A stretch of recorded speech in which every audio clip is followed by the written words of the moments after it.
একটা সময় ছিল যখন মাথার উপর দিয়ে প্লেন উড়ে যেত, তখন ভাবতাম যে কবে প্লেনে চড়বো। তারপর মানুষ অনেক খুশি হয় যখন তারা প্রথমবারের মতো প্লেনে চড়ে বা প্লেনে চড়তে যায়।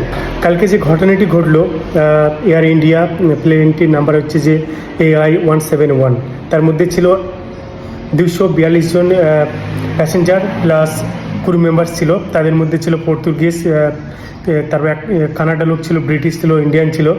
তাদের মধ্যে সে একজনই বেঁচে থাকে।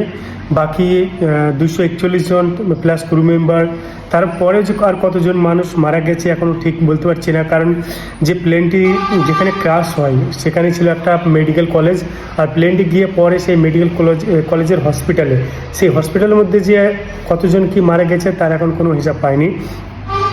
তা এই যে 2-1 বছরের ভিতরে কতগুলো ঘটনা শুনলাম যে এই দেশে ওই দেশে প্লেন ক্র্যাশ হচ্ছে, এত মানুষ মারা যাচ্ছে। আমি যখন মাল্টা থেকে কলকাতা যাই বা কলকাতা থেকে মাল্টায় আসি, তখন কিন্তু আমাকে 3টি প্লেনে চড়তে হয়। যাবার সময় 3টি প্লেনে, আসার সময় 3টে প্লেনে।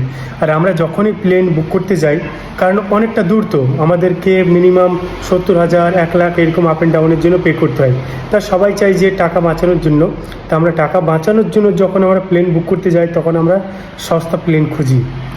আর বেশিরভাগ দেখা যায় যে এই সস্তা প্লেনগুলো অনেক সময় ক্র্যাশ করে থাকে।